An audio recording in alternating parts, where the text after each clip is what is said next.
പ്രശ്നങ്ങൾ കുടുംബത്തും മറ്റു സ്ഥലങ്ങളിലുമായിരിക്കണം, അല്ലാതെ പള്ളിയിൽ കുടുംബ പ്രശ്നങ്ങളും കുടുംബ മഹിമകളും ഒന്നും വെച്ചു പുലർത്താൻ പാടില്ല.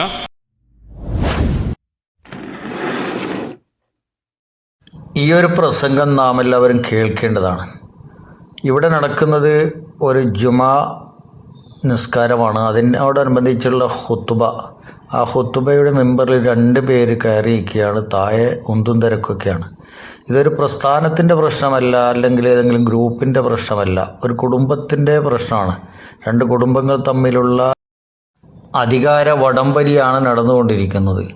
പക്ഷേ ഈ കാലത്തും ഇതൊക്കെ നടക്കുന്നു എന്ന് വെക്കുമ്പോൾ ഇതിനെക്കുറിച്ചൊക്കെയാണ് അവിടുത്തെ BC ബുസർ ജംഹർ സാറ് സംസാരിക്കുന്നു. അദ്ദേഹത്തിൻ്റെ വാക്കുകളിലേക്ക്. മഹൽ വ്യക്തിത്വങ്ങളെ, നല്ലവരായ നാട്ടുകാരെ, ഈ നാട്ടിലേക്ക് വരുമ്പോൾ ഒരു മത പണ്ഡിതന്മാരുടെ ഒരു നാടാണ്. ഇസ്ലാം മതം തുടങ്ങിയ മുമ്പ് മൗലാദങ്ങളുടെ മഖ്ബറയുള്ള നാടാണ്. അപ്പോൾ എന്തുകൊണ്ടും മറ്റ് നാടുകളിൽ ജോലി ചെയ്തതിനേക്കാളേറെ കൂലി കരസ്ഥമാക്കാമെന്നുള്ള നിലയിലാണ് ഇങ്ങോട്ട് വന്നത്.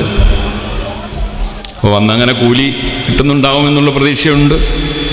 പക്ഷെ ഇതിൻ്റെ ഇടയ്ക്ക് 4-5 ജുമാ നഷ്ടപ്പെട്ട ഒരു ഹതഭാഗ്യനാണ് ഞാൻ. ജുമാ നഷ്ടപ്പെടുക എന്ന് വെച്ച് കഴിഞ്ഞാൽ പാവപ്പെട്ടവരുടെ ഹജ്ജ് എന്നാണ്. അപ്പോൾ പാവപ്പെട്ടവനല്ലാത്തത് കൊണ്ടായിരിക്കാം പാവപ്പെട്ടവൻ്റെ ഹജ്ജ് നിഷേധിച്ചത് എന്നും ഒരർത്ഥമുണ്ടാകാം. കഴിഞ്ഞ 4 ജുമായായിട്ട് ജുമാ പള്ളിയിലെ കുടുംബ പ്രശ്നങ്ങൾ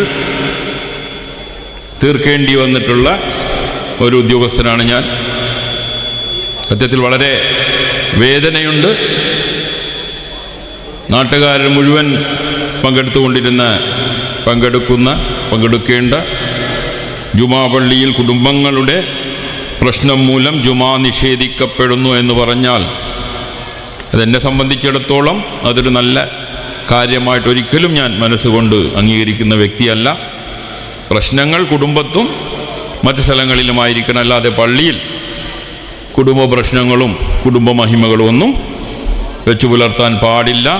എൻ്റെ പള്ളി എന്നാ ബീഡര പള്ളി, എന്നാ ബാടയുള്ള പള്ളി എന്നൊക്കെ പറഞ്ഞാൽ അത് മേളിലിരിക്കുന്ന നമ്മുടെ സൃഷ്ടാവ് അല്ലാഹു എത്രത്തോളം അത് സ്വീകരിക്കുമെന്നുള്ളത് ഞാൻ മനസ്സിലാക്കിയ ഇസ്ലാമിൽ അത് ശരിയല്ലാത്തതെന്നാണ് തോന്നുന്നത്. കാരണം അല്ലാഹുവിൻ്റെ ഭവനമെന്നാണ് പള്ളിയെ വിശേഷിപ്പിക്കുന്നത്.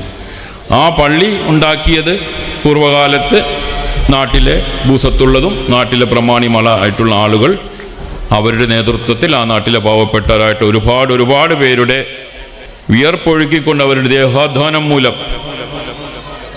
ഉണ്ടാക്കിയതാണ് പള്ളികളൊക്കെ തന്നെയും എല്ലാ ദേവിയിലെയും.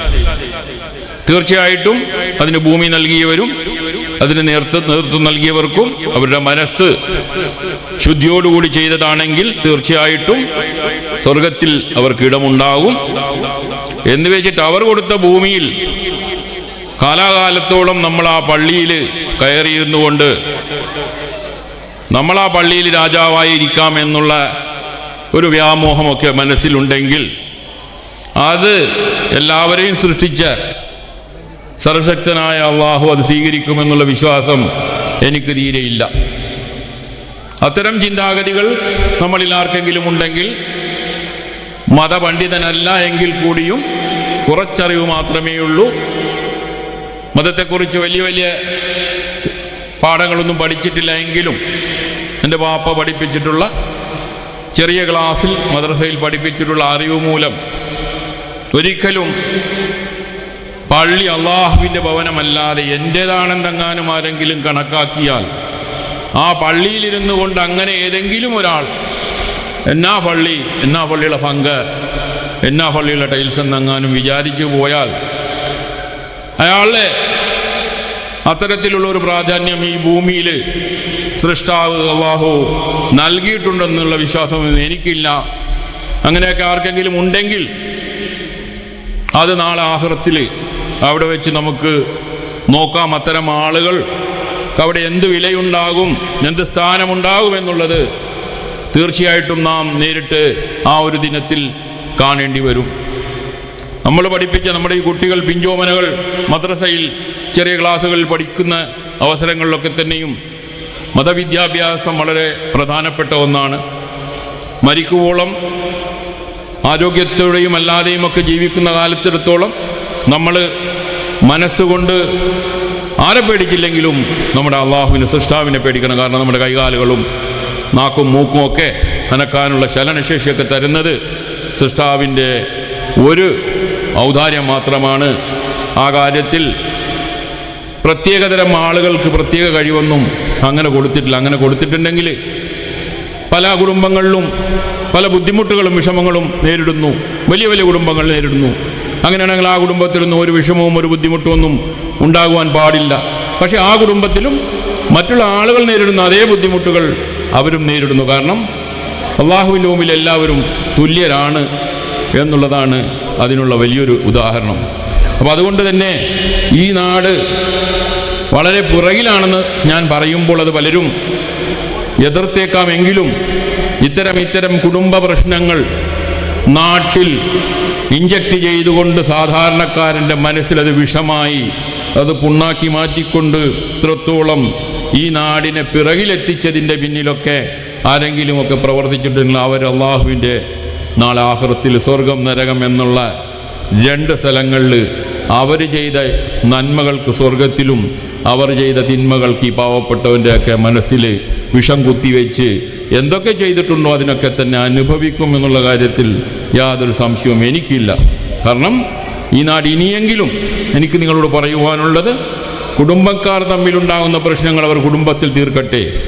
അല്ലാതെ പൊതുസ്ഥലങ്ങളിലൊക്കെ ജനങ്ങളെ കൂട്ടിക്കൊണ്ട് തമ്മിലടിപ്പിക്കുന്ന ഒരു അവസ്ഥ ഇനിയെങ്കിലും ഉണ്ടാകരുത്. അങ്ങനെ ഉണ്ടാകുന്ന അവസരങ്ങളിൽ നാട്ടുകാരായിട്ടുള്ള നമ്മൾ ഒരിക്കലും ഒരു പക്ഷത്തിൻ്റെയും കൂടെ നിൽക്കരുത്. അതവരുടെ കുടുംബക്കാർ മാത്രം തീർക്കേണ്ട കാര്യമാണ്. അവരുടെ പള്ളി എന്ന് അവർ പറയുന്നുണ്ടെങ്കിൽ, അവരുടെ വീടര പള്ളി എന്ന് അവർ പറയുന്നുണ്ടെങ്കിൽ അവരും വീടരും തീർക്കട്ടെ.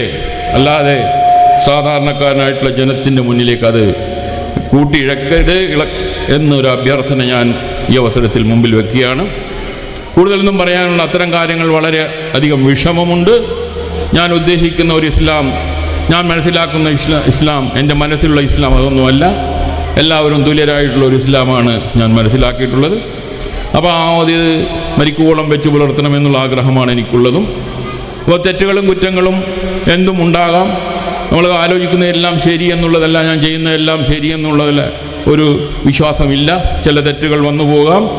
അതിനാണല്ലോ ഇടതുഭാഗത്തൊരു മലക്കിനെ ഇരുത്തിയത്. അല്ലെങ്കിൽ പിന്നെ ഇടതുഭാഗത്തിൻ്റെ മലക്കിന് ആവശ്യമില്ലല്ലോ, ഒരു മലക്ക് ഫ്രീ ആയിരുന്നു. അപ്പോൾ തെറ്റ് ചെയ്യും എന്നുറപ്പുള്ളത് കൊണ്ടാണ് റബ്ബ് ഇടതുഭാഗത്തൊരു മലക്കിനെ ഇരുത്തിയത്. അപ്പം തെറ്റെല്ലാവരുടെ ഭാഗത്ത് നിന്നുണ്ടാവും, ശരികളാണ് കൂടുതൽ വേണ്ടതെന്നാണ് നമ്മുടെയൊക്കെ ആഗ്രഹവും വിശ്വാസവും. അപ്പോൾ അങ്ങനെ ശരികൾ ചെയ്യുന്ന ഒരു നല്ല സമൂഹം ഉണ്ടാകട്ടെ എന്ന് ആത്മാർത്ഥമായിട്ട് ആഗ്രഹിച്ചു. ഉദ്ഘാടനത്തിൻ്റെ കാര്യം വിട്ടുപോയി. ഈ ആവേശത്തിൽ തന്നെ അങ്ങനെ പരിപാടി അങ്ങനെ അൽഹംദുലില്ലാ നല്ല പരിപാടിയാണ്. ഈ പരിപാടി സന്തോഷത്തോടുകൂടി ഉദ്ഘാടനം ചെയ്തുകൊണ്ട് നിർത്തുന്നു. ഇതിന് സർവശക്തനായ അള്ളാഹുവിനോട് ദുആ ചെയ്തുകൊണ്ട് എല്ലാവർക്കും എല്ലാവിധ ഭാവങ്ങളും ഖൈറും ബർക്കത്തും അല്ലാഹു സുബ്ഹാനഹു വ തആല നല്ല ആരോഗ്യമുള്ള സമാധാനം സന്തോഷമുള്ള ദീർഘായുസ് നൽകട്ടെ എന്ന് ആത്മാർത്ഥമായി ദുആ ചെയ്തുകൊണ്ട് നിർത്തുന്നു. അസ്സലാമു അലൈക്കും.